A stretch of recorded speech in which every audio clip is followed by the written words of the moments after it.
मुसीबत उठा गए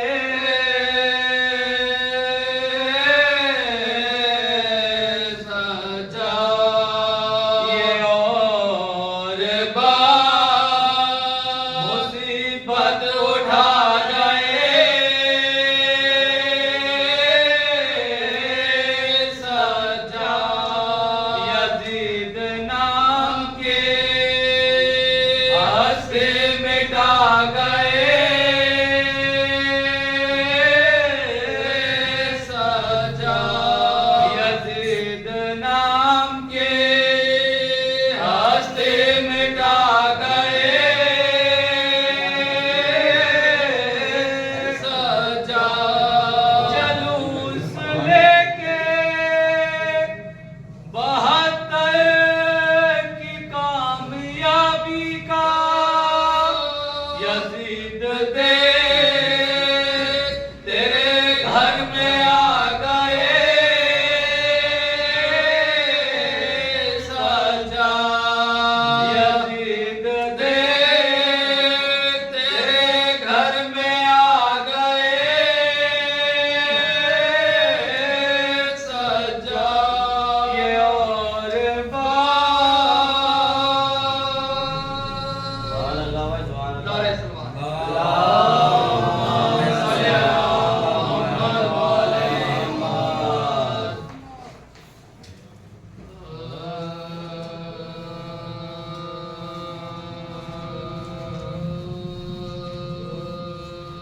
बाग़े वफ़ा में लिखा है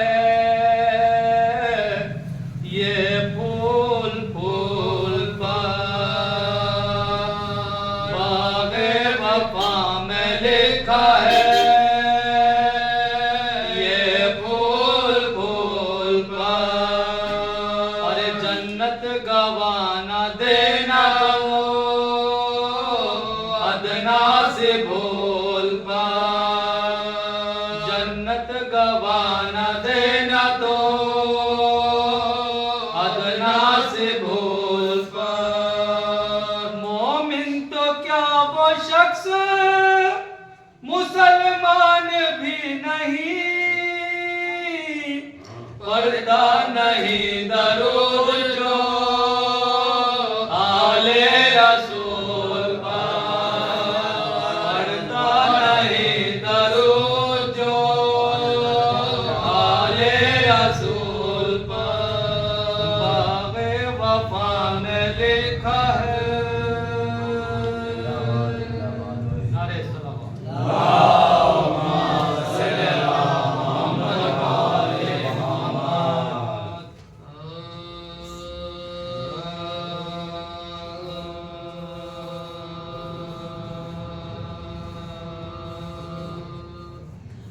जहाँ में ऐसे मज़ाहिर भी कम निकलते हैं जहाँ में ऐसे मज़ाहिर भी कम निकलते हैं जो अपने मरने की खाकर कसम निकलते हैं जो अपने मरने की खाकर कसम निकलते हैं तेरे कटे हुए शानों की याद में आका हमारे दोस्त पे अब तक अलम निकलते हैं हमारे दोस्त पे अब तक अलम निकलते हैं जहाँ में ऐसे नारे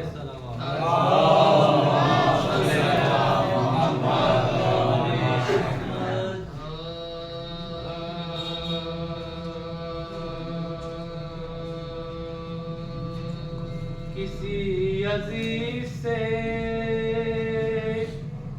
डरते नहीं अली वाले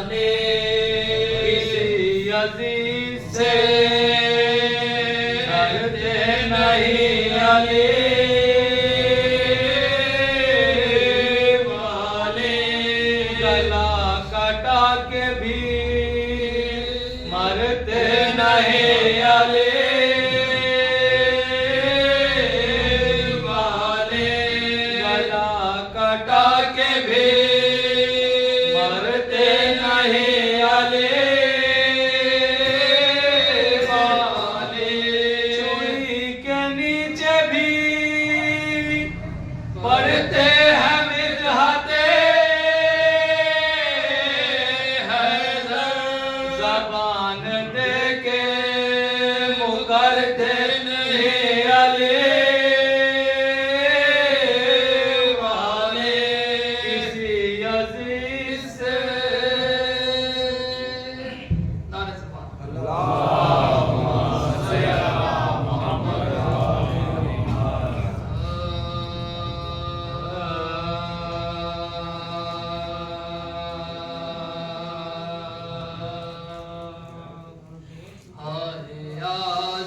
आशूर को शबीर ने क्या क्या देखा, आशूर को शबीर ने क्या क्या देखा, अपनी आँखों से बहादुर का तड़पना देखा, देखनी थी जिसे अकबर की जवानी, उसने खूने दिल खूने जिगर खूने तमन्ना देखा, आए आशूर को शबीर ने क्या क्या देखा, अरे तू जो मैदान से बेशीर आया वापस, माने क्या जाने कब तक तेरा रास्ता देखा,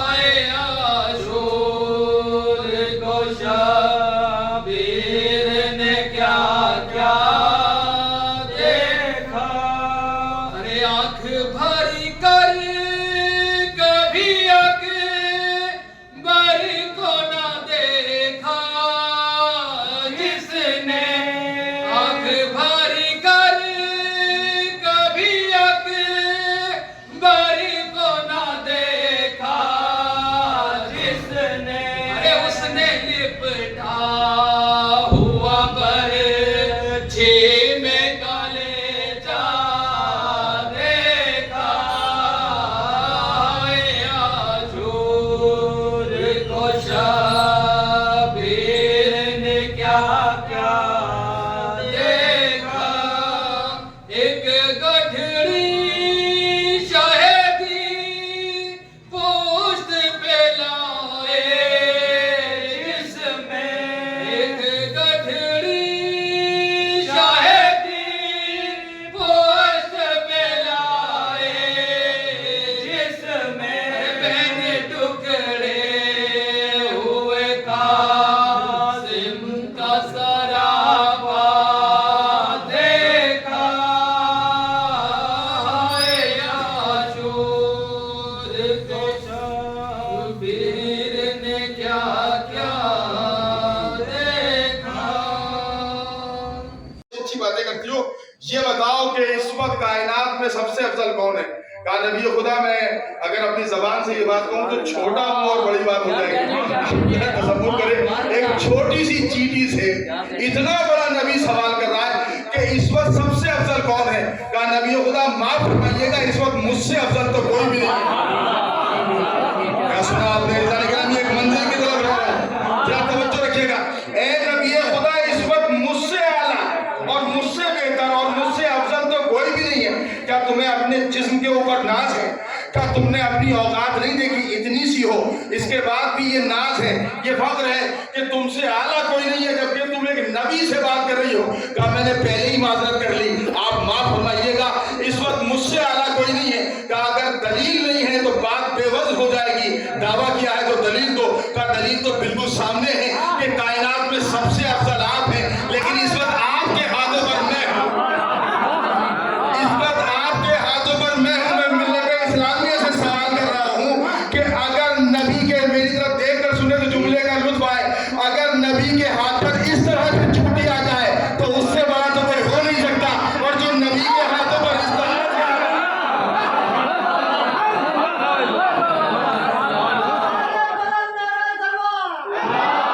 और चांद ये कह रहा है कि हम अफजल हैं, जमादार ये कहते हैं कि हम अफजल हैं, पहाड़ों को भी ये गुमान है कि हम अफजल हैं, पानी भी ये कह रहा है कि हम अफजल हैं, सब तो ये कह रहे हैं कि हम अफजल हैं। मेरी तवज्जो फरमाइएगा, और खुद आप भी कहते हैं कि हम अफजल हैं। और आपकी बात तो छोड़िए, मैं सारे इंसानों की बात नहीं कर रहा हूँ। हर इंसान यही समझता है कि हमसे आला तो कोई है ही नहीं, हमसे बड़ा तो कोई है ही नहीं।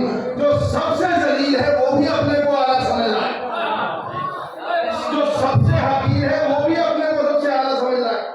कोई कहता है कि मेरे पास दौलत है तो मैं आ रहा हूँ, कोई कहता है मेरा कद बहुत है तो मैं आ रहा हूँ, कोई कहता है मेरी सूरत बहुत अच्छी है तो मैं आ रहा हूँ, कोई कहता है मेरे कपड़े बहुत अच्छे हैं तो मैं आ रहा हूँ। याद रखिएगा, न कोई दौलत से आला है, न कोई कपड़ों से आला है, न कोई सूरत से आला है। जिसका जैसा किरदार है वैसा मर्तबा है, जिसका जैसा किरदार है वैसा शरफ है। तो नहीं फरमाई, बात जरा सी कड़वी है, लेकिन जो नबी आपकी खिदमत में आने वाला है उसको पूरी तवज्जो चाहता हूँ। हर इंसान चाहता है, हर इंसान ये कहता है कि हमसे अफजल तो कोई है ही नहीं, हमसे आला तो कोई है ही नहीं। और इंसान को तो ये कहने का हक भी हासिल है, इसलिए कि अल्लाह ने मोहर लगाई कि पैदा तो हमने सबको किया, लेकिन अल्लाह कह रहा है लक़द खलक़नल इंसान फी अहसनि तक़वीम, हमने इंसान को सबसे आला कदरों में पैदा किया, हमने इंसान को सबसे आला बनाया है। अब एक सवाल कर लूँ आपकी खिदमत में, मैं आपसे पूछ रहा हूँ, ये बताइए कि सूरज आला है या इंसान?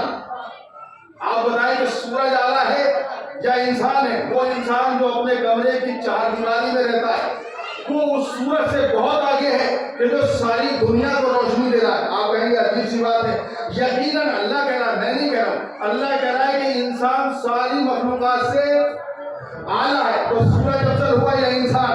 सितारे अफजल हुए या इंसान? चांद अफजल हुआ या इंसान? लेकिन मैं क्या करूं, यही इंसान जिसको अफजल कहा था, यही इंसान था जो गुजरे हुए जमाने में सूरज को खुदा माने बैठा था और इस तरह से अपने सर को झुका रहा था, इबादत कर रहा था सूरज की, अल्लाह को छोड़कर चांद को पूज रहा था, अल्लाह को छोड़कर सितारों को पूज रहा था, अल्लाह को छोड़कर दरख्तों को पूज रहा था। आपका तो तजुर्बा है, जहां आप रहते हैं बहुत अच्छी तरीके से देख लेते होंगे, जगह जगह पेड़ों पर पट्टे बचे हुए, कहता इस पेड़ को पूछते हैं, इस पेड़ की इबादत करते हैं। ये इंसान अल्लाह को छोड़कर पेड़ों की इबादत कर रहा है, ये इंसान अल्लाह को छोड़कर सूरज की इबादत कर रहा है, ये इंसान अल्लाह को छोड़कर पानी के आगे झुका हुआ है। तो आप बताइए कि सूरज को यह हक नहीं था कहने का कि मैं अफजल होगा? इसलिए कि कानून ये है कि जो सजदा करे वो कमतर होता है, जिसको सजदा किया जाए वो अफजल होता है। बड़ी तवज्जो फरमाइएगा, जो सजदा करे वो कमतर होता है। आपसे पूछ रहा हूँ, आप अफजल हैं या आपका खुदा? तो अल्लाह अफजल है तभी तो आपने सजदा किया ना। अगर आप अफजल होते तो आपको सजदा होता, लेकिन अल्लाह अफजल है इसलिए कि इसीलिए सजदा उसको होता है। तो कानून ये बना कि जो सजदा करने वाला है वो कमतर है, जिसको सजदा किया जाए वो अफजल है। फिर सवाल हुआ, सूरज को सजदा किया जा रहा है, इंसान सजदा कर रहा है, अब बताइए कि अफजल कौन है? आप खामोश हो गए। अब बताइए कि आला कौन है? सीधा सा जवाब है कि जिसको सजदा किया जाए वो आला होता है। तो सूरज को ये कहने का हक है कि हमसे आला कोई नहीं है। अहले बैत के चाहने वाले अल्लाह खाने के अंदर बैठे, मैं अफजल के इंसान के हवाले से बात कर रहा हूँ और पूरी तवज्जो चाह रहा हूँ, जो नतीजा आपकी खिदमत में देना है। सूरज अफजल हुआ या इंसान? चांद अफजल हुआ या इंसान? जवाब मिलेगा साहब, जिसको सजदा कर लिया गया वो अफजल है, जिसने सजदा किया वो कमतर है। तो फिर इस दावे का क्या होगा जब अल्लाह ने कहा कि मैंने इंसान को अफजल बनाया? यकीनन अल्लाह ने इंसान को अफजल बनाया था, लेकिन ये इंसान सूरज के आगे झुका हुआ है, ये चांद के आगे झुका हुआ है। इसका क्या किया जाए? फिर ये हर उसको छोड़ देता है जिसको अल्लाह बनाए। माना इसे अपने बनाए हुए को मानने की पुरानी आदत है, ये जिसको मनाता है उसी को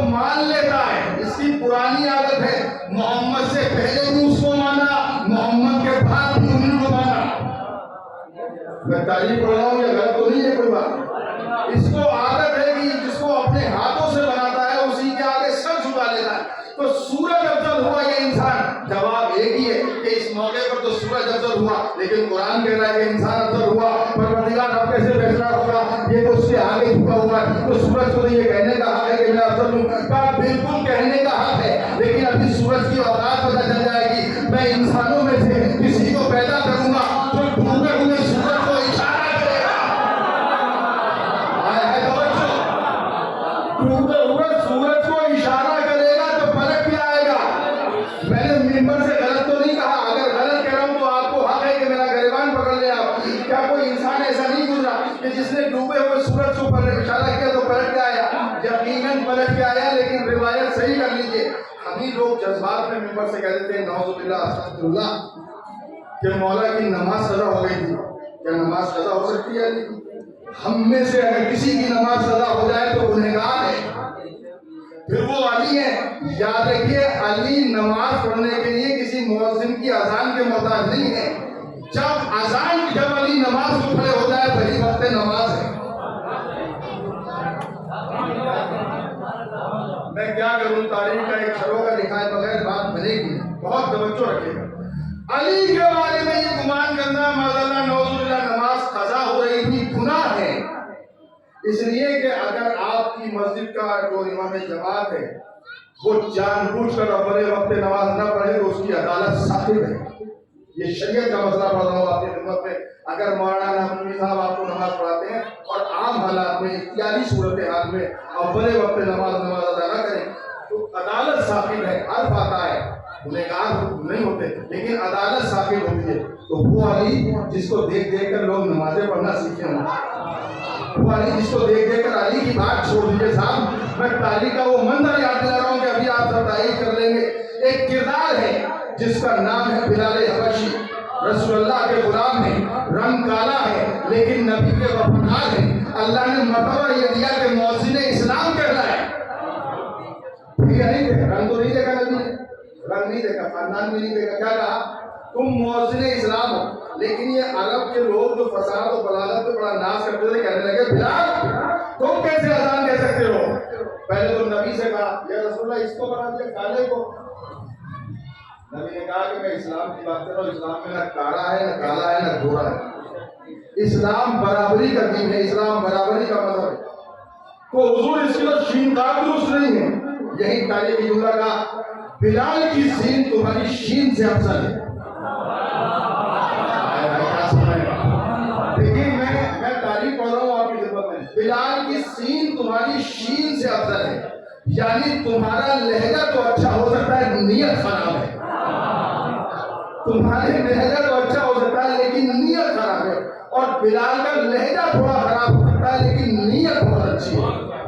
ये हमारे वफादार हैं, दीन के वफादार हैं। तो अब यहाँ बात नहीं बनी तो बिलाल के पास तो बिलाल तो गुलाम है।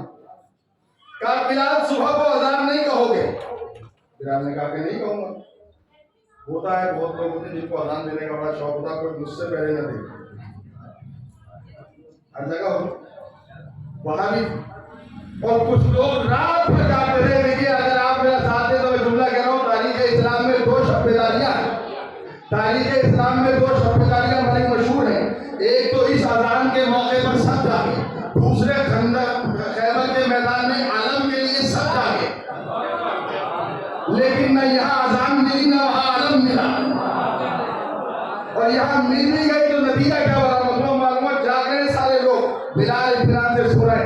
इन्होंने अंदाजा लगा के कि अब वक्त हो गया होगा, इन्होंने अजान कह दी, और अजान कहने के बाद सैकड़ों रकअत नमाज पढ़ डाली। कभी नमाज पढ़ ली, कभी बिस्तर पे चले गए, घंटों गुजर गए। आम हालात में जो शरीयत कहती है 86 से 90 मिनट का वक्त होता है फजर की नमाज से और सूरज निकलने में, जो सुबह शादी कहलाता है। तो आप शरीयत का मसला उठाना पड़ेगा। आप कब तक सुबह की नमाज अदा की नीयत से पढ़ सकते हैं? अजान फजर के 90 मिनट के अंदर अगर आप पढ़ लीजिएगा अजान के बाद तो नमाज अदा की नीयत से होगी, उसके बाद कज़ा की नीयत से होगी, इसलिए कि सूरज निकलने का वक्त हो जाता है।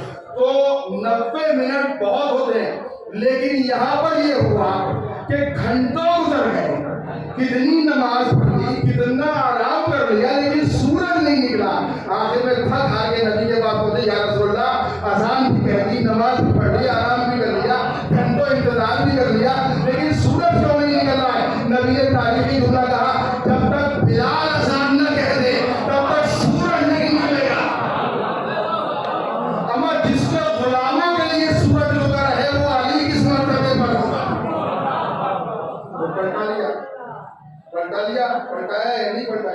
पूछेंगे कि साहब पलटाया क्यों था, तो नमाज कज़ा नहीं हुई।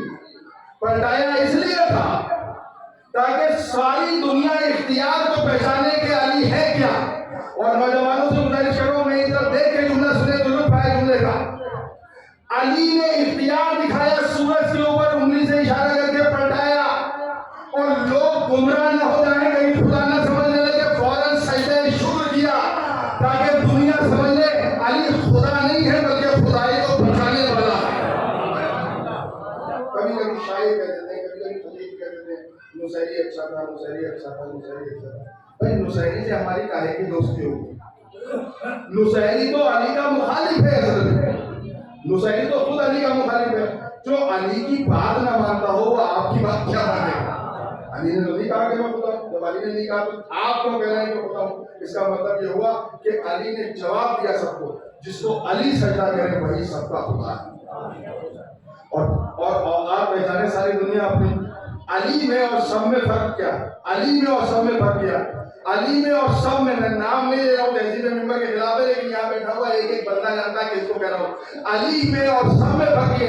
उनमें से कोई अगर एक भी नमाज न पढ़े तो काफिर हो जाए, और अगर अली नमाज न पढ़े तो खुदा हो जाए। तो हैसियत पहचाने, हैसियत पहचाने सब अपनी अपनी औकात को पहचाने। जितने भी अली के मुकाबले में आ रहे वो अपनी हैसियत पहचाने। तो अली ने पलटाया, लाज किसने रखी? इंसानियत की। अली ने चांद को दो टुकड़ों में तकसीम किया, किसने? नबी ने। नबी ने चांद को दो टुकड़ों में तकसीम किया, बताया कि इंसान ऐसे होते हैं। सूरज को अपने दरवाजे पे किसने बुलाया? सितारे को अपने दरवाजे पे किसने बुलाया? कहा दरवाजा किसका था? अली का दरवाजा। तो मालूम ये हुआ सूरज भी इनके इशारे पर, चांद भी इनके इशारे पर, सितारे भी इनके इशारे पर। अब मैं क्या आपका मर्तबा बयान करूं? सब इनके इशारे पर, और आप किसके इशारे पर? ना ऐसे नहीं। शायद सर्दी का मौसम का आपके ऊपर असर है, लेकिन आप यकीन करें कि इस मौसम में बहुत ज्यादा परेशान नहीं करो। मेरे साथ दिक्कत ये कि अगर मुझे ये लगता है कि मेरी बात नहीं पहुंची तो बहुत मैं ज्यादा ले लेता हूँ, और अगर आम हालातों में ज्यादा हो तो लेता नहीं हूँ। जरा तवज्जो रखिएगा, आप किसके इशारे पर हैं? आप किसके इशारे का इंतजार कर रहे हैं? आप जन्नत में किसके इशारे पर जाइएगा? किसके इशारे पर जाइएगा? उसी अली के इशारे पर कि जिसके इशारे पर सूरज पलटा था, जिसके इशारे पर सितारा आ गया था। आपने अभी मर्तबा नहीं पहचाना अपना इंसान अफजल है सूरज। नतीजा यही है कि इंसान अफजल है मगर वो के जो अली का हो जाए। इंसान अफजल है मगर वो के जो अली का हो जाए। इंसान अफजल है वो जो नबी का वफादार हो जाए। तो अब फैसला कौन करेगा साहब कि अफजल कौन है? या तो सब ये कह रहे हैं कि हम अफजल हैं, हम अफजल हैं, हम अफजल हैं। अल्लाह ने फैसला किया कि इंसान अफजल है। तो अब इंसान जब अफजल हुआ तो इसको खुश होना चाहिए या रोना चाहिए? बताइए, खुश होना चाहिए ना? तो ये बड़ा खुश हुआ और हर चीज की तरफ देख के कहा कि हमसे आला कोई नहीं हो सकता। गलत फहमी है, अफजल किसी और की वजह से हो ना। जो आजादार बैठे उनको तो सीना तान के कहने का हक है कि हम अफजल हैं, और जो अली ही के ना हो सके वो किस मुंह से कह रहे हैं कि हम अफजल हैं? नहीं, जुमला सुनिए, आकाओं को मानने वाले और हैं और गुलामों को मानने वाले और हैं। आकाओं को मानने वाले और हैं और गुलामों को मानने वाले। तो गलत फहमी है, किस मुंह से कह रहे हो कि हम अफजल हैं? अफजल कौन हुआ कि जो अली का हो जाए? आला कौन हुआ कि जो अली का हो जाए, जो नबी का हो जाए, जो इनका वफादार हो जाए, वरना किसी को यह हक नहीं है। और फिर जैसी सनद मिली, कहा साहब अफजल है, अफजल है, अफजल है। अब एक दूसरे को नजर में नहीं ला रहे। तुम्हारा खानदान बहुत उनका है और हमारा खानदान से बड़ा खानदान तो कोई नहीं है। अच्छा, यही अपनी बस्ती में जाके अपने कंधे को शादीदार दूसरों में जाके कहता है हमसे बड़ा खानदान तो कोई नहीं है, और लेकिन जब अपने आप बढ़े तो उससे बड़े बड़े मौजूद हैं। इसका मतलब ये हुआ कि खानदान आपको बड़ा नहीं बनाता, किरदार बनाता। काश मेरा जुमला पहुंच गया होता। आपको आला आपका किरदार बनाता। बस मैं जुमला कह रहा हूँ, ये नुस्खा याद रखिएगा। छोटे भाइयों से कह रहा हूँ, बच्चों से कह रहा हूँ, ये नुस्खा याद रखिएगा। जो जितना अहले बैत का वफादार है वो उतना ही बड़ा है। हमें इससे बड़ी क्या बात होगी?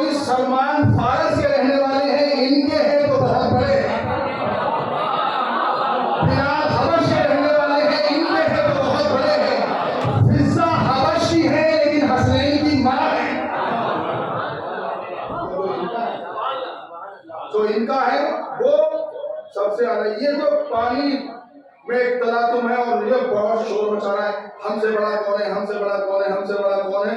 और अब पानी है, सबको अपनी जद में लिए ले रहा है, इससे बड़ा भी कोई है? काली फैसला तो हो चुका है, एक बार 10 मुहर्रम 61 हिजरी को फैसला हो चुका कि किसके कब्जे में है।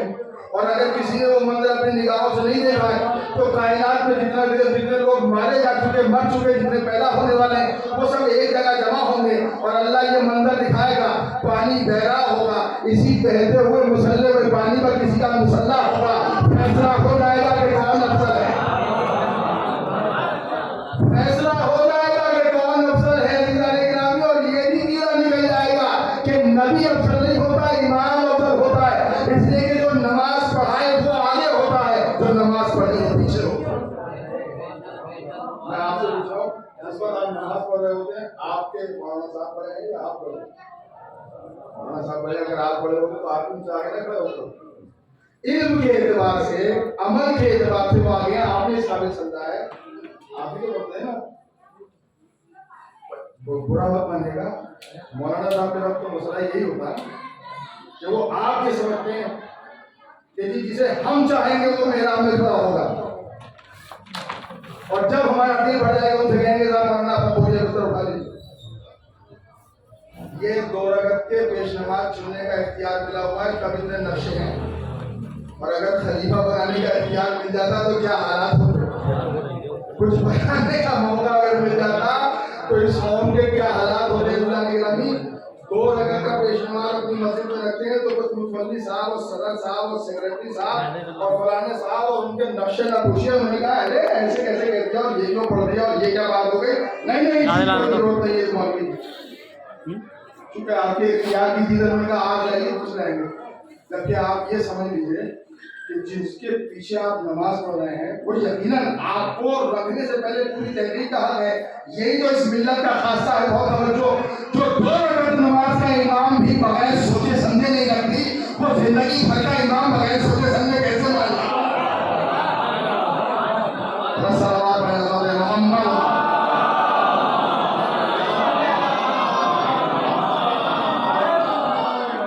जाने दीजिए उस बात को, मैं अपने असल मजमून की तरफ आ रहा हूं। तो इंसान को खुश होना चाहिए, क्या खुश होना चाहिए कि हम आला है, बहुत आला है।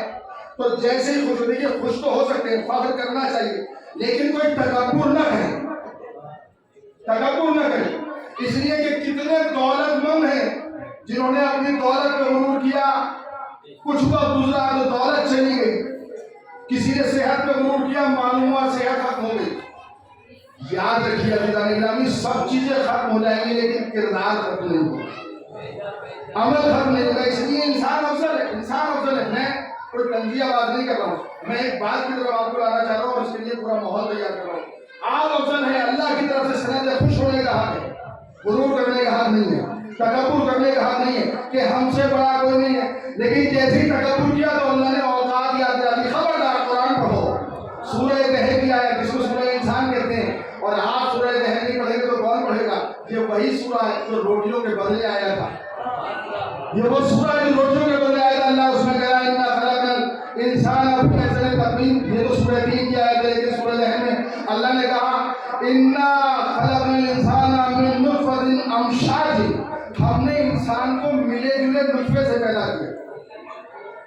समझदार लोग इसकी वजाहत की जरूरत नहीं है, बड़े समझदार लोग बैठे। अल्लाह कह रहा है हमने मिले जुले नुतफे से पैदा किया। थोड़ी सी वजाहत करनी, एक मर्द एक औरत, इन दोनों के मिले जुले नुतफे से अल्लाह ने इंसान को बनाया। और जैसे ही बनाया तो हम में से किसी को ये कहने का हक नहीं है कि हम ना होते तो तुम ना होते। कोई बाप अपने बेटे से अगर ये कहे कि अगर हम ना होते तो तुम ना होते, तो उसका बाप पीछे से कहेगा अगर मैं ना होता तो तुम भी ना होता। तो ये पूरी सीरीज चली जाएगी, चैन है पूरी। इसका मतलब ये हुआ कि आपको ये तो फख्र करने का हक हासिल है कि ये मेरा बाप है या मेरा बेटा है, लेकिन कोई ये समझे कि अगर हम ना होते, इसलिए कि इंसान को बनाने का जो तरीका बताया अल्लाह ने वो ये कि अल्लाह ने मिले जुले नुतफे से पैदा किया। तो क्या अल्लाह वो जो मिले जुले नुतफे से पैदा कर रहा है, क्या वो अल्लाह किसी और तरीके से भी दुनिया में इंसान को खत्म कर सकता है या नहीं कर सकता? वो पैदा कर सकता है या नहीं कर सकता? यकीनी तौर पे इन्ना खलकनल इंसाना मिन नुतफतिन अमशालिन, कहा अल्लाह ने, हमने मिले जुले नुतफे से इंसान को पैदा किया। लेकिन वही अल्लाह कह रहा है कि कोई गुरूर ना करे कि हमारी औलाद हमसे है, कोई तकब्बुर ना करे कि हमारी औलाद हमसे है। अगर हम ना होते तो ये ना होते, ये हर एक कहेगा कि हम ना होते तो तुम ना होते। मैं अल्लाह हूँ, अगर चाहूँ तो बगैर बाप के भी पैदा कर दूँ। क्या तुमने ईसा को नहीं देखा? मैं अल्लाह हूँ, मैं खालिक मुतलक हूँ, मैं चाहूँ तो बगैर बाप के भी पैदा कर दूँ। क्या तुमने ईसा को नहीं देखा कि मैंने बगैर बाप के पैदा कर दिया? ईसा के बाप का नाम कोई बता सकता है? कुरान में नहीं है, तारीख में नहीं है ही नहीं उनका बाप। ये इसलिए कि अल्लाह ने कहा कि कोई बाप ये नहीं कराने लगे कि अगर मैं नहीं रहूंगा तो औलाद नहीं होगी। कहा नहीं, मैं चाहूं तो बगैर बाप के भी पैदा कर दूं। तो माँ ने आगे बढ़ के कहा कि अगर हम ना हो तो अल्लाह ने कहा तुम्हें भी इतराने की जरूरत नहीं, तुम्हारा मर्तबा अपनी जगह के ऊपर, लेकिन इतराने की जरूरत नहीं है। मैं खालिक हूँ, मैं चाहूँ तो बगैर माँ और बाप के पैदा कर दूं। देखो मैंने आदम को बगैर माँ और बाप के पैदा किया, मैंने हव्वा को बगैर माँ और बाप के पैदा कर दिया। मैं जब चाहूँ जैसे चाहूँ जिसको भी वजूद दे दूं, मैं जब चाहूँ जैसे चाहूँ किसी को भी वजूद दे सकता हूँ। मैंने ईसा को बगैर बाप के पैदा किया। मैंने आदम के लिए ना माँ रखी ना बाप रखा, ताकि तुम्हारे दिमाग से ये बात निकल जाए कि हम वसीला हैं, हम वसीला हैं। वसीला होना अच्छी चीज है, लेकिन अगर साहिब औलाद हो तो अल्लाह के करम पर शुक्र करो। और अगर सभी बात हो जाते ना सब, तो कितने लोग हैं जिनको औलाद से महरूम रखा? क्या अल्लाह उनका दुश्मन है? नहीं, दुश्मन बिल्कुल भी नहीं, अल्लाह के दुश्मन होगा। अल्लाह ये मिसालें रखता है कि अगर हमारा शुक्र करते रहोगे तो नेमतें देते रहेंगे, और अगर हमसे गाफिल हो तो मिसालें तुम्हारे सामने मौजूद हैं। तो अल्लाह ने कहा कि आम इंसानों की बात नहीं, अंबिया भी ऐसे बोले जिसको औलाद की नेमत से मौजूद रखा हो। तो इसमें कोई उसकी, अगर किसी के पास औलाद नहीं तो उसकी शख्सियत में कोई कमी नहीं आ जाती। कमी आती तो नबी क्यों महरूम होते? हमारे यहाँ तो मसला ये है कि बेटी पैदा होने पर अजीब अजीब से चेहरे होते हैं, और बेटा पैदा हुआ वहीं से अस्पताल से फोन किया छोटे भाई को फायर कर दो, या वो बेटा हो, और तमाम इलाके में मिठाइयाँ बट रही। बेटी पैदा होने पर अगर किसी दोस्त ने मुबारकबाद दे दी तो वो ठीक है, हाँ ठीक है। यकीनी तौर पर ये किसी के यहाँ कुछ भी हो जाए, लेकिन ये आले मोहम्मद के चाहने वालों के यहाँ ना हो पाए, इसलिए कि जितने हो फातिमा की औलाद से। ये जो फिक्र हो रही है, ये जो फिक्र हो रही है कि हमारे घर का चिराग कैसे जलेगा, अरे तुम्हारी कब्र में चिराग जलेगा ना जले, लेकिन अंदर की फिक्र करो। 6 बेटे आपके 6 मोमबत्ती जला देंगे, उस मोमबत्ती की रोशनी अंदर कैसे पहुंचेगी? अंदर तो ये जो शमए अमल जला के जाओगे बस उसी की रोशनी पहुंचेगी। तो इतनी सी बात के लिए परेशान है जी, हमारी नौर पे चिराग कौन जलाएगा, हमारी नौर पे चिराग कौन जलाएगा, और हमारा नाम कैसे चलेगा? याद रखिए, अगर लायक हो तो एक बेटी से इतना नाम रोशन हो जाता है कि सारी कायनात में मोहम्मद की आल से ज्यादा किसी की औलाद मोहम्मद।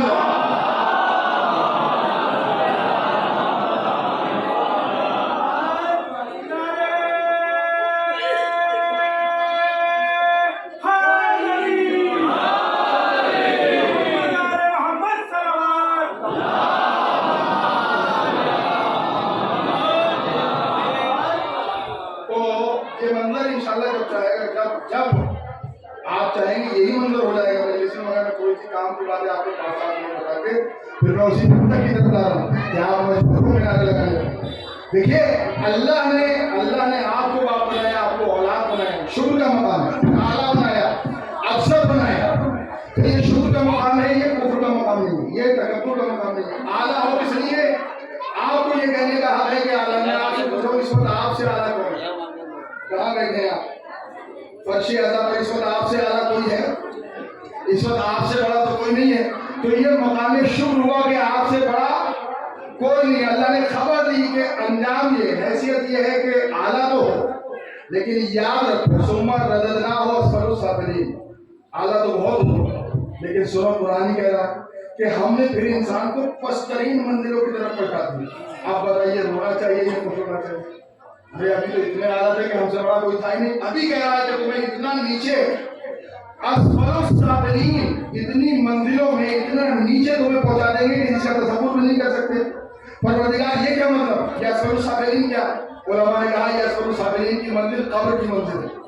हर एक जहन में रखे, ऊंची इमारतों वाले, लंबी लंबी गाड़ियों वाले, दौलतमंद और इतराने वाले अपने ऊपर हमेशा हर एक याद रखे यहाँ के मकान का नक्शा कैसी बना सकते हो, लेकिन उस मकान का नक्शा अंदर से सबका एक है।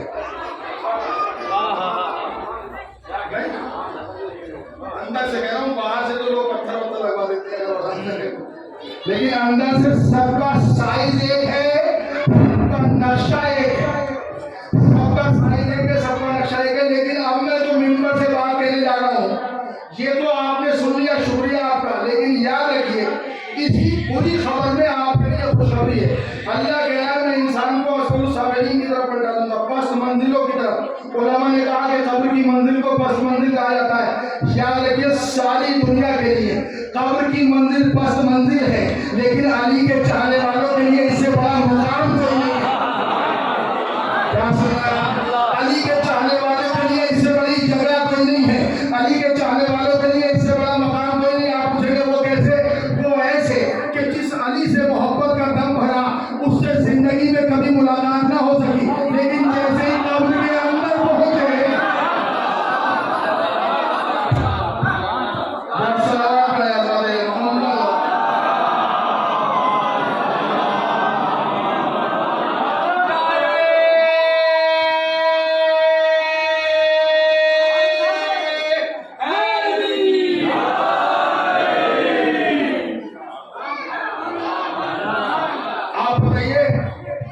जिंदगी भर नारे लगाए आपने, जिंदगी भर मौला मौला का, आपसे मुलाकात हुई किसी से कि साहब आज हजरत अली से मिल के आया हूँ, कोई मिल के आया? अगर वो आप जाहिर सी बात है हजरत खाने में आप बैठे हुए इस वक्त मासूमीन यहाँ पर हैं, लेकिन आप तो नहीं देख सकते ना, तो किसी की मुलाकात नहीं। लेकिन जैसे ही कब्र के अंदर गए, चचा ने, भतीजे ने, मामू ने, भांजे ने, औलाद ने, बाप ने, सब ने छोड़ा। कोई जाता है कब्र के अंदर, किसी का बाप पड़ जाए तो रोते रोते बेटा कहता मुझे तो अपने के पास ही लिटा दो, और अगर दो चार मसलों ने कहा कि लिटा दो तो नहीं नहीं वो तो मुझसे निकल ही जाता है बस। अच्छा होता भी नहीं ऐसा, हर एक इंसान अपने तौर में आता, दूसरा तो जाता। लेकिन क्या कहना जब सारे रिश्तेदार चले गए, अब तो नाज हो गए की मोहब्बत पर, जब सब छोड़ दें तब भी अली नहीं छोड़ते। अरे आपकी तो बात अलग है, नबी तक को न छोड़ा, नबी को सबने छोड़ दिया लेकिन अली ने नहीं छोड़ा। बड़े बड़े फकीर लोग कहते हैं कि जी हम भी इंसान हैं और नबी भी इंसान थे, हमारी भी आंखें उनकी भी आंखें, हमारे भी हाथ हैं उनके भी हाथ हैं, हमारा भी चेहरा और उनका भी चेहरा। कहते हैं नहीं कहते हैं? अभी भी हैं इस जमाने में लोग, हजारों हैं और ज्यादा हैं जो ये कहते हैं कि हमारे जैसे हैं। जरा लफ्जों का फर्क महसूस करें, नबी हमारे जैसे, मोहम्मद हमारे जैसे, लेकिन क्या कोई ऐसा भी है जिसके बारे में नबी ने कहा हो कि ये हमारे जैसा है?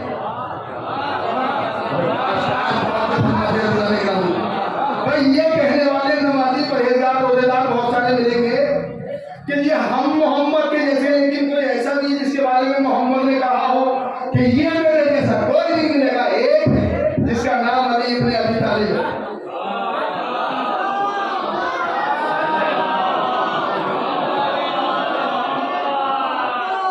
मैं आपसे पूछ रहा हूँ क्या कोई है जिसके बारे में नबी ने कहा हो कि तुम नमाजें बहुत पढ़ते हो हमारे जैसे हो? क्या नमाजें, क्या रोजे हैं, दिखाने के लिए नमाजें पढ़ने आ रहे हैं, पड़ोसियों के खौफ से नमाज पढ़ने आए हैं। तो मालूम हुआ नबी ने किसी के लिए कहा नहीं कहा, एक के लिए कहा कि ये हमारे जैसा, और उसी अली के अंदर सारे अली हैं। यहाँ तो सब एक जैसे हैं। ये भी कुदरत का क्या कमाल है। जरा सूर्य के इस मौके पर पहले ये बात मुकम्मल कर दो कोई है? कहा नहीं, सिवाय अली के। और क्या कहना अली की, इनके सारी पे कुर्बान जाइए, जिसके बारे में हजारों मर्तबा नबी ने कहा कि ये हमारे जैसा। उसने एक बार भी अपनी जबान से नहीं कहा कि मैं मोहम्मद के जैसा हूं। ऐसे नहीं सुना सके आपको। उसने अपनी जबान से एक बार नहीं कहा कि मैं नबी के जैसा हूं। भाई लोग कहते हैं कि मैं मोहम्मद के जैसा। मोहम्मद किसी को नहीं कहते, सिर्फ अली को कहते हैं ये हमारे जैसा। लेकिन इसके बावजूद भी अली नहीं कहते कि मैं मोहम्मद के जैसा। इसका मतलब ये हुआ कि जब अली को हक नहीं है तो खानदानी गुलामों को ये हक किसने दिया? जो मोहम्मद को अपने जैसा। देखिए अल्लाह का करिश्मा भी देखिए। अरबों लोग पैदा हो गए, अरबों लोग हैं इस वक्त, तकरीबन 7 अरब, और अरबों आने वाले। तो कितने अरब लोग पैदा कर दिए अल्लाह ने, कोई नहीं गिन सकता। किसी के पास वो पैमाना है ही नहीं गिन सकता। लेकिन कोई दो एक जैसे नहीं है। हमारे तो माशाल्लाह दोनों बेटे एक जैसे, कोई है? बिल्कुल भी। अगर आंखें एक जैसी है तो होठ अलग, होठ भी अगर एक जैसे है तो नाक अलग, नाक भी एक जैसी है तो पेशानी अलग है, पेशानी भी एक जैसी है तो कान अलग है। जिस्म का कोई ना कोई हिस्सा अगर बहुत ज्यादा सिमिलरिटी है तब भी जिस्म का कोई ना कोई हिस्सा अलग है। और अगर बिल्कुल भी दो एक जैसे हैं तो अंगूठे के निशान सबके अलग अलग हैं। इसलिए आपकी पहचान आज के जमाने में आपका अंगूठा है, आपका मकान नहीं है। आपका अंगूठा, अल्लाह ने कहा कि ये जो लकीरें हैं, ये सबकी अलग हैं। पहचानो कैसा खालिक है जिसने इतने से अंगूठे में सबकी लकीरें अलग अलग बना दी। सबकी लकीरें अलग अलग बना दी। तो कोई ये भी तो कह सकता है कि साहब अल्लाह दो इंसान एक जैसे नहीं बनाता। अल्लाह कहेगा खामोश रहो, अगर मैं न बनाने पे आऊं तो कोई दो एक जैसे ना हो, और अगर बनाने पे आ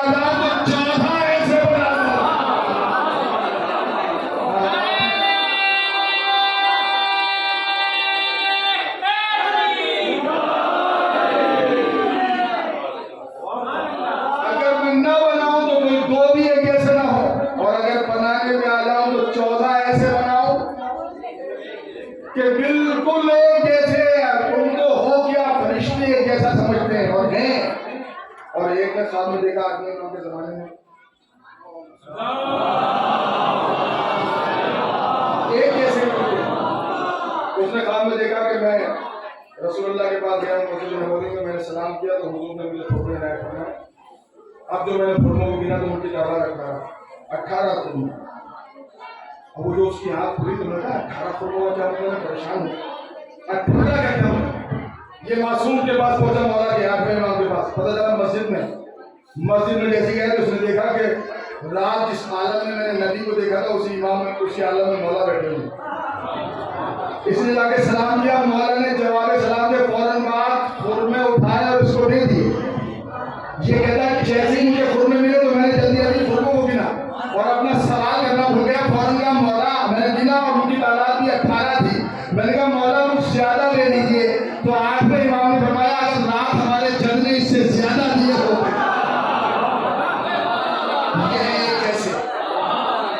यह है एक जैसे जहां बाप बेटों के ख्यालात न मिलते हों, वो घराने आले मोहम्मद का क्या मुकाबला करेंगे? क्या मिलते हैं ख्यालात? बुजुर्ग है और जो बुजुर्ग है वो बताते हैं तालीम पढ़े होंगे, क्या मिलते हैं? नहीं। यहाँ तो कमाल ये है कि इनके जैसा कोई नहीं। तो मैं याद कर रहा था आपकी खिदमत में कि खुशखबरी मिली, आला है, ठीक है, कि बुरी खबर आई कि नीचे वहां से भी आपने खुशखबरी तलाश कर ली, मौला से मुलाकात हो गई मुलाकात मौला से। अब कोई आपसे अफजल हुआ? आपसे अफजल कोई हुआ? रिवायत होगी मुलाकात, नहीं होगी बताइए। यहाँ जो लोग बैठे हैं कोई बता दें आपकी मुलाकात मौला से होगी या नहीं होगी? 2 रिवायतें साहब सुन लीजिए। एक रिवायत ये है कि जैसे कोई इंसान मरता है तो फौरन कीड़े आ जाते हैं, ऐसे ऐसे कीड़े कि 10 सेकंड के अंदर, 10 मिनट के अंदर इंसान के जिस्म का व्यवहार कर देते हैं, पता ही नहीं चलता कि क्या। ऐसे ऐसे खतरनाक और भयानक कीड़े। फिर मैंने रिवायत पढ़ी कि मौला आते। मैं सोचने लगा कि ये कैसे मुमकिन है। तो फिर मैंने दूसरी रिवायत पढ़ी तारीख में, मौला छठी इमाम के सामने एक चाहने वाला बैठा था। उसने कहा मौला जरा से ये बताइए जरा दिल लगा के सुनिएगा तो मजा आएगा, आपको अंजाम बता रहा हूँ। मौला ये बताइए कि कब्ज़े रूह का क्या मंजर होगा जब रूह निकाली जाएगी? मौला का कुछ भी नहीं होगा। तुमने खून से खुशबू को निकलते हुए देखा है? कहा नहीं देखा। कहा ऐसी निकल जाएगी, तुम्हें पता ही नहीं चलेगा। तो ये खुश हो गया। ये तो मौला के पास रोज बैठता था। एक दिन दूसरा आ गया, उसने कहा ये अपना रसूलुल्लाह कब्ज़े रूह का क्या मंजर होगा? मौला ने जवाब बिल्कुल अलग दिया। मौला ने कहा कि तुमने कभी देखा है कि कांटों पर कोई रेशमी चादर डाली जाए और जब उसको खींचा जाए तो उसका रेशा अलग हो जाता है, तो चादर के ऊपर क्या तकलीफ गुजरती है? कहा बिल्कुल गुजरती होगी। कहा वही हश्र होगा इंसान का भी जब रूह निकाली जाएगी, इस तरह से खींचा जाएगा इंसान के जिस्म के रूह को। तो ये लड़ने लगा, और वो तो लड़ता ही, चाहने वाला भी लड़ने लगा। और जब ये चला गया तो उसने हाथों में रोके पूछा, मौला गुस्ताखी की माजरत चाहता हूँ, लेकिन अभी तो कुछ दिन पहले आपने बताया था। देखिए समझदार सामने होते हैं जो इशारे समझ जाए। मौला कुछ दिन पहले तो आपने बताया था कि रूह ऐसे निकल जाएगी जैसे फूल से खुशबू निकल जाती है। मौला ने आवाज दी, जैसा सवाल करने वाला था वैसा जवाब। क्या करूं, समझदार है आप। जैसा सवाल करने वाला वैसा जवाब, क्या मतलब? क्या वो सवाल जवाब तुम्हारे लिए था, वो जवाब हमारे दुश्मन के लिए है। चाहने वालों का अंजाम और होगा और दुश्मन का अंजाम। अब रिवायत पढ़िए, कीड़े भी आएंगे, अली भी आएंगे। मैं हैरान था, कीड़े भी आएंगे और अली भी आएंगे, ये कैसे हो सकता है कि कीड़े भी हो और अली भी हो? इसका मतलब ये होगा कि सबकी कब्र का मंजर अलग होगा। कुछ की कब्रों में कीड़े आएंगे, कुछ की कब्रों में अली आएंगे। लेकिन याद रखिए, जिनकी कब्रों में कीड़े होंगे वहां अली नहीं होंगे, और जहां अली होंगे वहां कीड़े नहीं होंगे। लेकिन यहीं से फैसला करके उठिएगा कि आपको अली को बुलाना है। अब इसके आगे सल्लल्लाहु अलैहि मोहम्मद।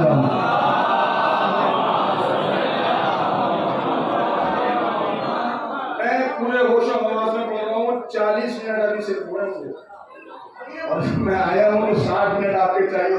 जरा सलवात आवाज़ें करना पड़ेगा मोहम्मद।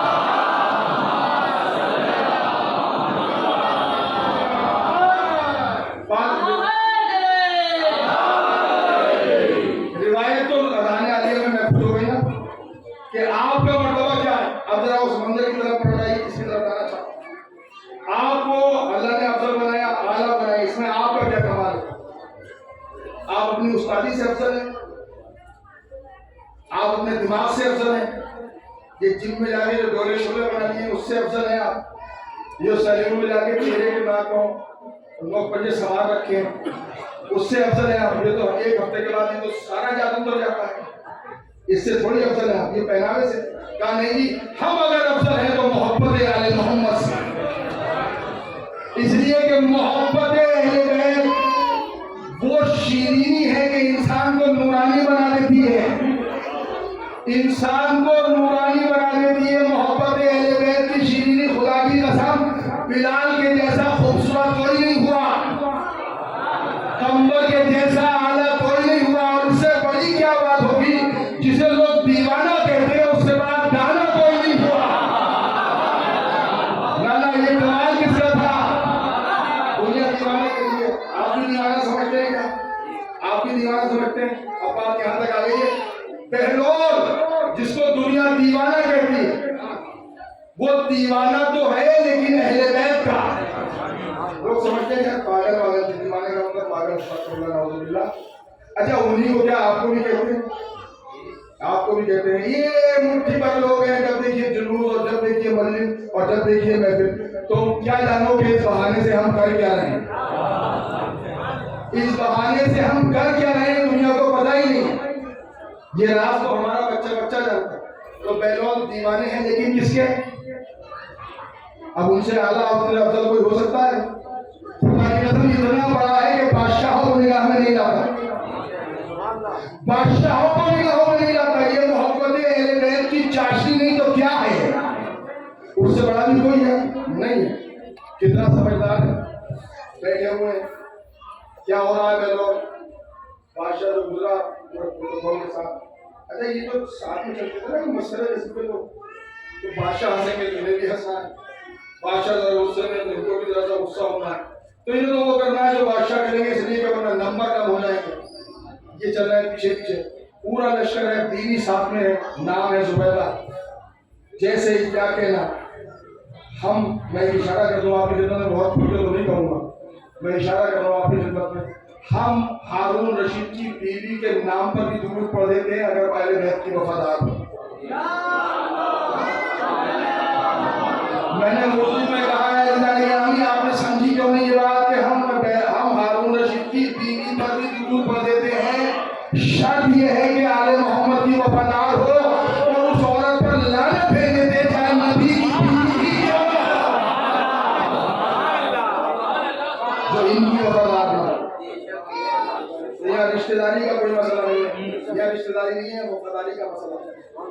तो ये भी साथ में ये जो गुजरे एक मैदान में कहा, ये देखो ये बहाना ढूंढते थे, माशाल्लाह अपने दौर पर सोचते थे जलील करेंगे पहले को, लेकिन जिसे अल्लाह इज्जत दे अहले बैत के सत्य में उसे जलील कौन कर सकता। जैसी पहलवान के पास पहलवान क्या कर रहा है, पहलवान ने भी अजीब जवाब दिया, इसकी तो उम्मीद ही नहीं थी। पहलवान ने कहा कि जन्नत में घर बना रहा हूँ। देखो पागल की बातें कह रहा है, जन्नत में घर बना, घरौंदा बना रहा मिट्टी का। ये जन्नत में लोग आपकी उम्र भी हंसते हैं जब आप ताजिया लेके निकलते थे, आप जन्नत है जन्नत है जन्नत है। ये वही है जो हारून रशीद के साथ हंस रहे थे। आपको पता है कि आपके हाथों में आपके कानों पर क्या है, बिना निगरानी कहा जन्नत में घर बना रहा हूँ। दोनों लड़के हंसे, लोग सिपाही उससे बुलंद आवाज में हंसे। देखो पागल की बात है, लेकिन खुदा की कसम ये मारिफत वाली बीवी मौजूद थी। उसने कहा पहले बना लिया, कहा बना लिया, बेचोगे, कहा बेच दूंगा, कहा कीमत, कहा 2 दिन। तो इसने जुबैदा ने अपने शौहर से कहा 2 दिन निकालो। अब ये बादशाह सलामत कितनी हो, लेकिन आप जानते ही हैं कि हुकूमत किसकी चलती है। 2 दिन उसने कैसी बातें कर रही हो, तुम क्या मिट्टी खरीदोगी, कहा तुम्हें इस्तेमाल करने का हाथ नहीं है, 2 दिन। और जैसी 2 दिन मिले उन्होंने पहलों को दिए। पहलों ने कहा जाओ जन्नत में घर तुम्हारा होगा। मिट्टी तक ना उठाई जुबैदा ने। नहीं देखिए थकन लाजमी है आपकी, लेकिन आखिरी 10 मिनट में बहुत मुझे कर रहा हूँ। मिट्टी तक ना उठाई जुबैदा ने, कहा जन्नत का घर तुम्हारा होगा। और पहलों ने जन्नत में घर दे दिया। ये इतना बड़ा बादशाह होकर अपने 2 दिरहम का एहसास कर रहा है, पागल औरत है। 2 दिरहम भी खर्च कर दिया और मिट्टी भी लेके नहीं आई। अरे ऐसे कैसे घर मिल जाएगा। जुबैदा ने कोई जवाब नहीं दिया, इसलिए कि समझ रही थी कि मुझे हंसना है लेकिन अपने वक्त के ऊपर। अब जो रात हुई और रात को बादशाह सलामत सोए, अब जो सपने में ख्वाब में देखा कि जन्नत के बाहर रह रहा है, दुश्मन नहीं सकता, बाहर ही बाहर रहना है। टहलते रहते देखा बहुत बड़े बड़े दरवाजे हैं, बहुत बड़े घर हैं। एक घर के बड़े से दरवाजे के सामने जो देखा उसको लिखा कसरे जुबैदा। अगर खुशी अदा पर जुमे की नजर नहीं है तो वो जो बड़ा सा दरवाजा था उस पर लिखा हुआ है कसरे जुबैदा। इसने सोचा कि ये तो मेरी बीवी का मकान है। जरा पूरी तरह से मुतवज्जो होकर सुनिएगा, ये तो मेरी बीवी का मकान। और ये फौरन पहुंचा, पहले पर जो सिपाही मौजूद उनसे कहा दरवाजा खोलो। कहा तुम कौन हो, कहा तुम्हें मालूम नहीं मैं बादशाह हूं। और ये जो मकान है ये मेरी बीवी का है, जुबैदा मेरी शरीक की हयात है। उसने कहा सुन अपनी हैसियत याद रख, तू बादशाह है लेकिन जमीन के ऊपर, तेरा हुक्म जमीन पे चलेगा, जन्नत में नहीं चल सकता। और याद रख ये तेरी बीवी का घर जरूर है, लेकिन जन्नत का कानून ये है कि यहाँ शौहर ज़ौजा के घर में नहीं जा सकता और ज़ौजा शौहर के घर में नहीं जा सकती। तो मैं एक बात कहने जा रहा हूँ, अगर आप नहीं समझेंगे तो फिर कोई नहीं समझेगा। कानून जन्नत है कि शौहर ज़ौजा के घर में, ज़ौजा शौहर के घर में नहीं जा सकता। कोई भी बीवी इस उम्मीद पर न रहे कि हम अपने शौहर के घर में चले जाएंगे। अरे मैं तारीख इस्लाम की उन बीवियों की बात कर रहा हूँ। कोई औरत इस ख्याल में न रहे कि हम अपने शौहर के साथ चले जाएंगे। सबको अपना घर खुद ही बनाना है, सबको अपना घर खुद ही बनाना है। कहा खोलो, कहा तुम्हारा अब नहीं चलेगा। अब तो चेहरे में पसीना आ गया और जैसे ही पसीना आया तो हाथ खुली फौरन और बराबर में देखी जुबैदा को लगाया, जुबैदा उठो। तो जुबैदा ने मुस्कुरा के देखा, देख लिया कुछ से आप सुनते आप तो सुनते रहते हैं ना, देख लिया कुछ। कहा जुबैदा देख लिया और मैं परेशान हूँ। क्या क्यों परेशान हूँ? कहा मैंने देखा कि जन्नत में तुम्हारा तो बहुत बड़ा घर है। क्या तुम तो औलाद बना रहे थे? कहा नहीं अब मजाक नहीं बनाऊंगा, जल्दी से सुबह हो, जल्दी से सुबह हो, मुझे भी घर लेना है। जुबैदा मुस्कुराने लगी, इतनी जल्दी क्यों? इतनी एक घर देखने के बाद इतनी जल्दी? कहा चैन नहीं आ रहा है, इसलिए कि मुझे यकीन हो गया कि मेरा घर जन्नत में नहीं। इसका मतलब ये हुआ कि दौलत से जन्नत नहीं खरीदी जा सकती, अहले बैत की मोहब्बत से खरीदी जा सकती। और ये फर्क जैसी सुबह हो तो ये अपनी बीवी को लेके पहुंचा, जुबैदा साथ साथ पूरे सिपाही, पूरा प्रोटोकॉल, और बहलौल में तो काम ही था। बहलौल फिर वहीं बैठे हैं, उन्होंने कहा पागल अब नहीं करा था। बहलौल क्या कर रहा है? कहा वही कर रहा हूँ जो रोज करता हूँ। अब बताओ तो सही, कहा जन्नत में घर बना रहा। कहा बेचोगे? आप लोग कारोबार से ताल्लुक रखने वाले लोग बैठे, स्टॉक एक्सचेंज की तारीख में इतना बड़ा उलटफेर कभी नहीं। अगर आज के जमाने में हो जाए तो स्क्रीन फट जाएगी स्टॉक एक्सचेंज की, होगा की कसम। इतना बड़ा उछाल शेयर मार्केट में कभी आया ही नहीं किसी की कीमत में। सुनिए, जैसे कहा कि बहलौल बेचोगे? कहा बेच दूंगा। कहा कीमत? कहा तेरी सारी हुकूमत, तेरी सारी हुकूमत ही परेशान हो गया। आपसे मैं पूछूं, मैंने कहा कि शेयर बाजार में इतना बड़ा उछाल तो कभी आया ही नहीं। कल अभी 20-22 घंटे पहले की बात है कि कीमत थी जन्नत की 2 दिरहम, और 20 घंटे के बाद ये खरीदने आया, कह रहा तेरी सारी हुकूमत। तो उसने कहा बहलौल ये कौन सी बात हो गई? पर बहुत तवज्जो, बहलौल ये कौन सी बात है? कल मेरी ही बीवी को 2 दिरहम में दे दी और आज मुझसे तो सारी हुकूमत मांग रहा है। बहलौल ने आवाज दी, उसने बगैर देखे खरीदी थी।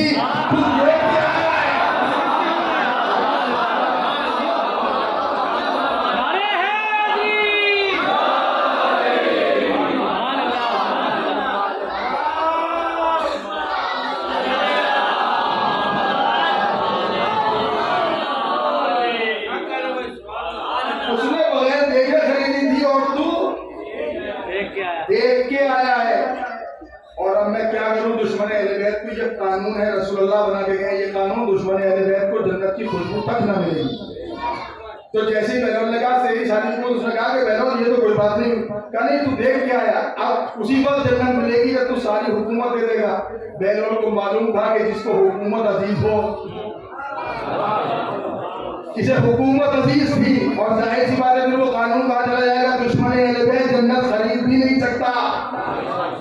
अहले बैत का दुश्मन जन्नत की खुशबू भी नहीं सूंघेगा। कहा कि बहलौल कुछ कम करो। कहा इससे कम पे कोई बात नहीं होगी, और याद रख अगर इसके आगे कोई सवाल किया तो तेरे वजूद का भी सवाल हो जाएगा, अब तेरे वजूद का भी मुतालबा हो जाएगा। इसका मतलब ये हुआ कि अहले बैत की मोहब्बत वो दौलत है जो सारी हुकूमतों से बनी है।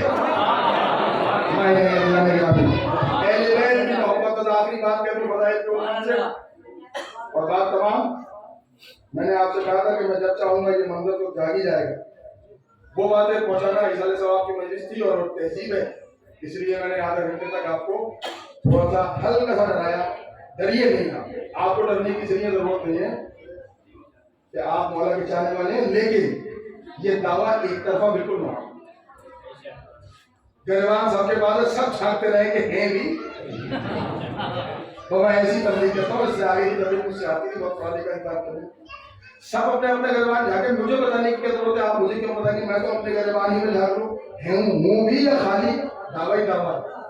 अगर हूँ तो खुदा की कसम मुझसे बड़ा कोई नहीं है, इसलिए कि जो उनका हो जाए कैसे। हम तो सब एक दूसरे को सनद दे सकते हैं ना, सबकी मोहब्बत को आले मोहम्मद कबूल फरमाए, ये दुआ कर सकते हैं। हमारा लाखों बार ये कहना कुछ भी माने नहीं लगता कि हम अली के हैं, और अली का एक बार कहना है। क्या सुन रहे हैं? एक बार कहना। अल्लाह की कसम अली ने तो उनको भी अपना नहीं कहा, जो तमन्ना लेके चले गए कि आपको नहीं पता कि एक बड़े बाप के बेटे को इमाम हसन ने कहा, गुलाम ज़ादे,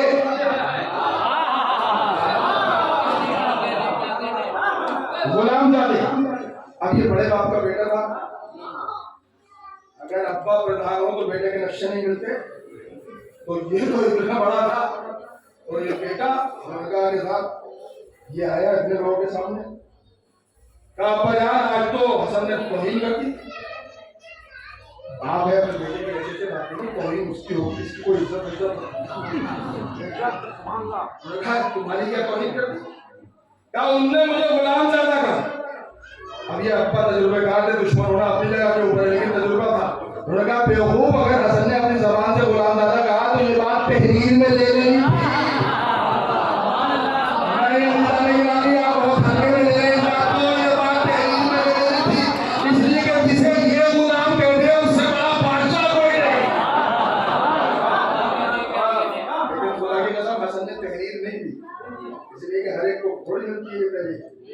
ये तहरीर तो खास लोगों को मिलती है, आप सबको मिलेगी इंशाअल्लाह। दिल बिल्कुल थोड़ा ना करें, थोड़े से सुधार की जरूरत होती है, उसका फैसला हमें खुद ही करना है, कोई दूसरा बताने नहीं आए। तो आप लोग मैं बस आखिरी बात कर, ये जो जन्नत का फैसला था कैसे हुआ? दौलत पर होता तो हारून रशीद को मिलती, लेकिन अहले बैत की मोहब्बत पे हुआ तो जुबैदा को मिलती। ये 2 दिरहम तो सिर्फ एक अलामत है, इशारा है, वरना 2 दिरहम की भी जरूरत नहीं है। दिरहम क्या जन्नत में दिरहम की क्या जरूरत? अहले बैत की मोहब्बत काफी थी। और इस कदर सस्ती चीज तो कोई भी नहीं है दिलाने के आदमी, अगर देने पे आ जाए तो 1 आंसू पे दे दे, न देने पे आ जाए तो सारी हुकूमत के बदले न दे। अच्छा, कोई ये कह सकता है कि आपको जन्नत नहीं मिलेगी? हक है ना, हक है, उनको हक है, मालिक है वो, किसी भी अदब में खुश होकर दे सकते हैं। तो जब इसको जन्नत नहीं मिली, उसने कहा पहलों को जलील कैसे करूं, नफरत कैसे करूं, कि जिसको अल्लाह इज्जत देता और देते और आले मोहम्मद के हवाले से देते, उसे कौन जलील कर सकता है? इसने एक दिन कहा पहलों बस आखिरी बात दिल लगा के सुनिए, ऐसी बात है कि इंशाअल्लाह तबीयत बात हो जाएगी आपकी, कि अल्लाह जैसी इसने सोचा कि एक बार इम्तिहान और ले लूं, और इसने हरे दरबार में कहा पहलों तुम जो ये बेवकूफी की बातें करते हो, हमें लगता है कि तुम हो नहीं। उन्होंने कहा मुझे तो तुम ही बेवकूफ मालूम हो रहा कि तुम मुझे बेवकूफ समझ रहा है। अरे पहलों को सजा इसलिए नहीं दी जाती थी कि लोग कहते थे क्या इसको सजा देना है दीवाना, इसलिए दीवाना बनाई तारीफ है बता दूं बच्चों को कि जब ये आले मोहम्मद के हक में फिरौन को चढ़ाओ बयान किया करते थे तो सिपाही को सजा दिया करते थे। एक चाहने वाले ने मौला से जाके कह दिया छठे इमाम से, मौला आपका चाहने वाला है, और हारून रशीद के सिपाही उसे जलील करते सताते। मौला ने एक जीन लिख के दे दी, बहरौल समझ के जीन का मतलब जुनून है, मुझे अपने ऊपर जुनून तारी होना। तो ये जो जुनून था वो मौला के हुक्म से था। तो इसका फायदा ये हुआ बहरौल को कि फिर किसी सिपाही ने सजा नहीं दी। अब आगे बुलाया, लेकिन ये हारून रशीद समझ रहा था कि जुनून के पीछे क्या। क्या बहरौल आज आपका इम्तिहान है, आज तुम्हारा इम्तिहान है, आप बताओ। भाई तरफ देख लीजिए, 3-4 मिनट है बस, और लाइफ के उम्र से बात करना हो रही। कहा कि बहरौल आज तुम्हारा इम्तिहान है, कहा जी बताओ। कहा तुम्हें 40 हरामजादे लाने। मैं आपसे पूछ रहा हूँ इस जमाने में कौन तय करेगा कौन कैसा है? 40 लोग लेके आने, 40 हरामजादे। तारीख वही उन्हें हमारे रजा की रिवायत पर 40 हरामजादे। मेरी तरफ देखेंगे जुमले का लुत्फागर बहरौल ने सर को उठाया, क्या कहा? क्या 40 हरामजादे लाओ। क्या ले तो आऊंगा, लेकिन तूने ये नहीं बताया कि बाहर से लाओ या यहीं से इंतजाम करो। ना दरबार है दुश्मनी अहले बैत का, दुश्मनी अहले बैत का दरबार है, बाहर से लाओ या यहीं से इंतजाम कर दूं। उसने कैसी बातें कर रहे हो, बाहर से लाओ, बाहर से। अब ये बिल्कुल अलर्ट हो गए, जितने भी लोग थे ना ये सबके सब अलर्ट हो गए। कहा बहरौल तुमसे कहना है बाहर से लाओ तो बाहर जाओ ना। ठीक है बाहर से बहरौल गए। आप यकीन करें टाइम जो उसमें लिखा हुआ है निस्फ साल, रिवायत में लिखा हुआ है निस्फ साल, यानी आधे घंटे के अंदर, और उससे भी कम, आधे घंटे से कम के अंदर 40 लोगों को लेके आ गए। और जैसे आए तो वो आगे आगे लोग और बहरौल पीछे पीछे, और वहीं से मुंह निकाल के कहा दिन दो। उसकी शर्त ये थी कि अगर ले आए तो इनाम मिलेगा और नहीं आए तो आज गर्दन कलम होगी। सोच ये रहा था कि इस बहाने से इसकी गर्दन कलम कर दूंगा, ना बहरौल रहेगा ना इनकी बातें रहेंगी। लेकिन बहरौल ने इंतजाम कर लिया, वहीं से मुंह निकाल के कहा कि गिन लो 40 है, और एक बादशाह ले तो ज्यादा आता, लेकिन तेरा कोई भरोसा नहीं है कि तू इसी बात पे सजा दे देता कि ज्यादा क्यों लाए। तूने 40 कहे थे इसलिए 40 लाया। और उन्हें बादशाह ने 40, तो उसने कहा ये तो बताओ तुमने पहचाना कैसे? बोला ये जुमला पहलवान से कहा, लेकिन कांप गए जो दरबारी बैठे हुए। उन्होंने कहा बादशाह सलामत, इस बहस में मत उलझो, इस दीवाने को इनाम दो और बाहर भेजो। नहीं सुनाई ना समझ, आखिरी बात हो तो हाथ बचो भाई, इस दीवाने को इसका इनाम दो और बाहर भेज दो। उन्होंने कहा कि नहीं, जब तक ये पता न चल जाए कि पहचाना कैसे तो मैं इनाम कैसे दूंगा। ये जो दरबारी बैठे हुए थे सबको पता था कि बात कहाँ कहाँ तक जाने वाली है, बात कहाँ तक जाने वाली का। इस दीवाने का इनाम दो और इसे रुखसत कर दो और इसको अपने दरबार से बाहर भेज दो, जब तक पूरी वजाहत ना हो जाए।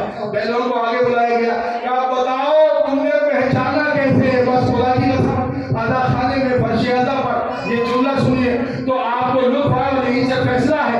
जब बैलों ने कहा कि बताओ कि मैंने कैसे पहचाना, और ये कहकर जैसी दरबारियों को देखना शुरू किया तो अपनी अपनी जगह सहने लगे।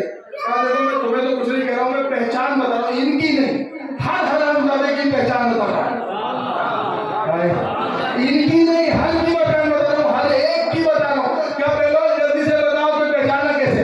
कहा जैसे ही तुमने कहा कि जाओ वहां से 40 लोग लेके आओ, तो मैं चौराहे पर पहुंचा और मैंने खड़े होकर कहा कि जितने अली के दुश्मन है मेरे साथ चले, बादशाह इनाम देगा। हाय हाय, जितने अली के दुश्मन है मेरे साथ चले, बादशाह इनाम देगा। आपने वहां फरमाया जितने अली के दुश्मन है सारे जमाने में पहचान लिए कि जो अली का चाहने वाला है वो हलाल ज्यादा है, तो इनका दुश्मन। अब ये जो चौराहे पर आवाज सुन रही थी और लोग दौड़े हुए आए थे इनाम के चक्कर में, अली के दुश्मन है, अली के दुश्मन है, अली के दुश्मन है, इनाम मिलेगा। पहलौन ये आए तो इनाम के चक्कर में थे, लेकिन पहलौन ने सबका शजरा इनकी पेशानी पर चिपका दिया कि ये जो बड़प्पन का भरम सारी दुनिया में पाले हुए हैं, इनकी औकात ये। तो गिरामी फैसला तो यही है, जो आले मोहम्मद का है बस वही आले, बस वही अफजल। और आप तो इसलिए भी अफजल हैं कि आप बड़े लोगों में बैठते हैं। आपके वार्ड के पार्षद होते हैं ना, उनके पास भी अगर कोई बैठ गया तो कहते हैं कि हमारा बैठना होता तो उनके साथ फोटो सेल्फी ये वो सोशल मीडिया के हर प्लेटफॉर्म पे। जरा सोचिए आप कहाँ बैठे, या वो बैठे जो कायनात के सबसे नसीब लोग हैं।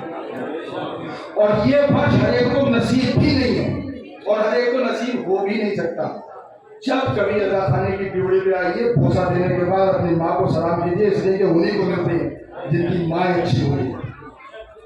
आपको अदादार बनाया, आपकी माँ ने आपको सबसे पहले जो सबक दिया और हाथ आपके सीने पर मारने का सलीका किसने दिया, ये नारे लगाने का हुनर आपको किसने दिया, ये माँ की तालीम।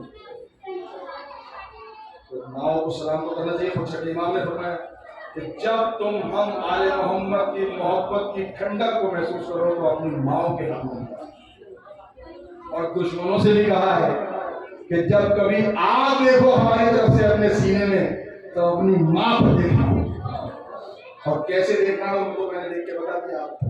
और आप अपनी माँ को कैसे देखेंगे, कुरान कह रहा है कि कांधों को झुका दो अपने माँ और बाप के सामने, इसलिए कि इन्होंने तुम्हें इस्लामी बनाया, दुनिया में सर्वथा इज्जत।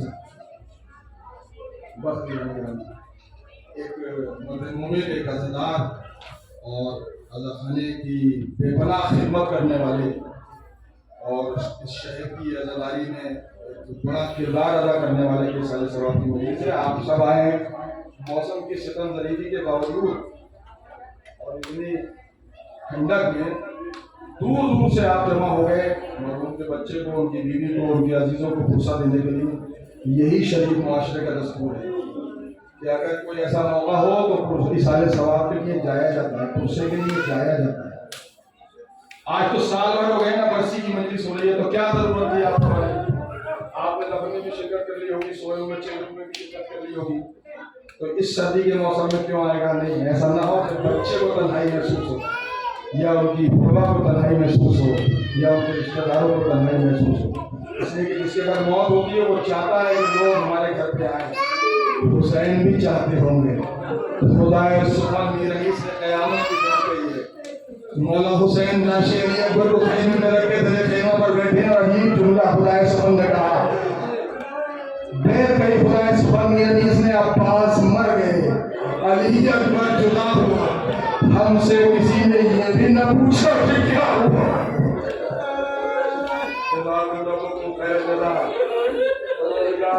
आपको कोई बांग्लादेश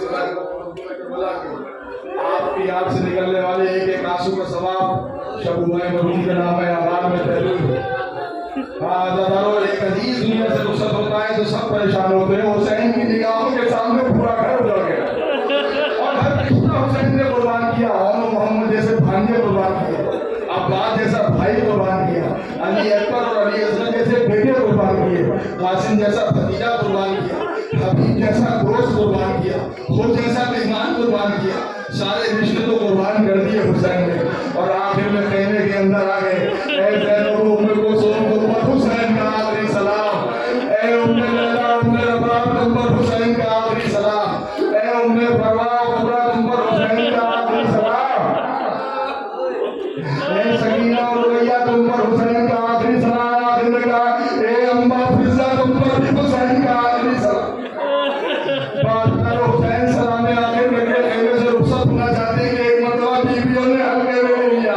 हमीद इब्न मुस्लिम कहता है कि खेमे का पर्दा कभी गिरता था कभी उठता था, कभी गिरता था कभी उठता था। ऐसा महसूस होता था कि जैसे भरे घर से किसी जवान का जनाजा, ऐसा महसूस होता था जैसे किसी भरे घर से किसी जवान का जनाजा जाना हो। आखिर में हुसैन खेमे से बाहर बरामद हुए, रहवार पर सवार हुए, एम लगाई लेकिन थोड़ा आगे नहीं बढ़ा, फिर कोशिश की लेकिन रहवार आगे नहीं बढ़ा। हुसैन ने जुमला कहा है मेरे अस्तर को बता दिया आखिरी जहमत है, लेकिन अल्लाह को थोड़ा आगे नहीं बढ़ा। तो हुसैन ने फिर कहा मेरे घोड़े में जानता हूँ कि तू ही 3 दिन का भूखा प्यासा, लेकिन तुझसे वादा कर रहा हूँ कि इसके बाद तुझसे सवार नहीं होगा।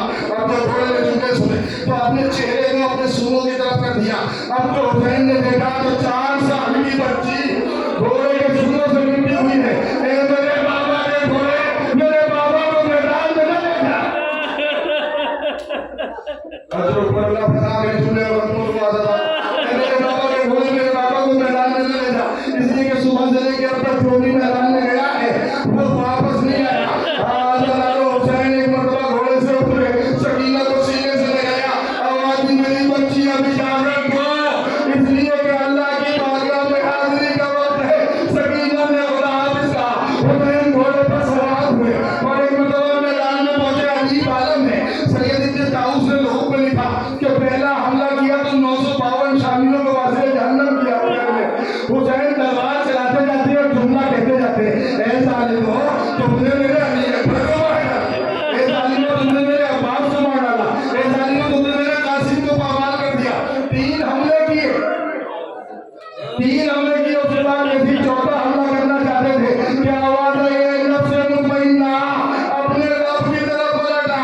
हुसैन ने तलवार को भी हाथ में रखा, अगर भारी हुई फौजें सिमटी, किसी ने नेजा मारा, किसी ने तलवार, किसी ने खंजर से हमला किया, किसी ने पत्थर बरसाए। किसी जालिम के पास अगर कोई हथियार नहीं था तो करबला की जल्दी में कहा हुसैन के जख्मों में डाल दिया। अगर किसी जालिम के पास कोई हथियार नहीं था तो करबला की जल्दी में था हुसैन के जख्मों में डाल दिया करता था। फातिमा के लाल पुष्टे परस पर टकराने लगा, घोड़े में सवार न सके हुसैन, दीन के जमीन की तरफ आने लगे। अगर सोचो जिसके जिस्मों में तीर लगे हो वो कैसे जमीन की तरफ आया होगा। इमाम ज़माने ने ज़ियारत नहिया में क़यामत का जुमला कहा, हुसैन करबला की जमीन तक ना आ सके, जीन से चले लेकिन करबला की जमीन तक ना आ सके। इमाम ज़माने का जुमला सुने, ज़ियारत नहिया में मौला ने फरमाया, सलाम हो उस पर जो रोज़े आशूर यज़ीद पे था न शरीफ पर, मेरे उस पर जिसने मुबारक दीनों पे मोहल्ला था। हुसैन जमीन पे ना आ सके, दीनों पे मोहल्ला हो गए। शिवकुंद खंजर लेके बढ़ा, करबला की जमीन हिलने लगी, सियानियां चलने लगी। अल्लाह को बिलाल हुसैन ने करबला, वो अल्लाह को बिलाल हुसैन ने करबला की सदाई हुई। ज़ैनब ने अपने बालों को बिखरा दिया, हाय मेरा भाई भूखा प्यासा जुनून से।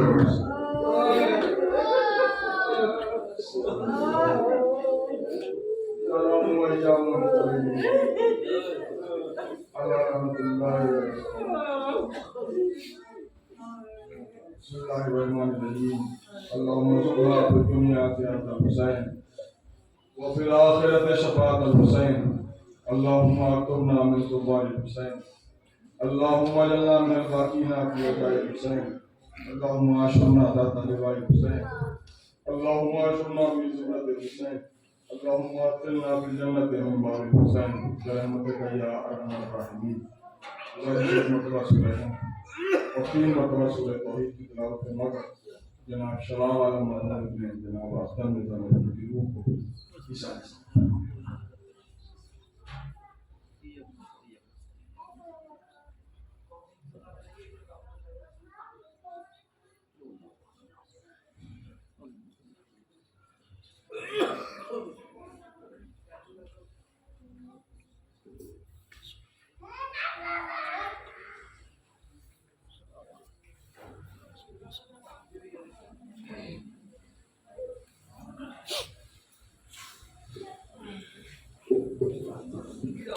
अस्सलाम वालेकुम या अल्लाह अस्सलाम वालेकुम या रसूलुल्लाह अस्सलाम वालेकुम वाला जद्दिका व अबीक व अला उम्मिका व अखीक अस्सलाम वालेकुम व रहमतुल्लाहि व बरकातहू।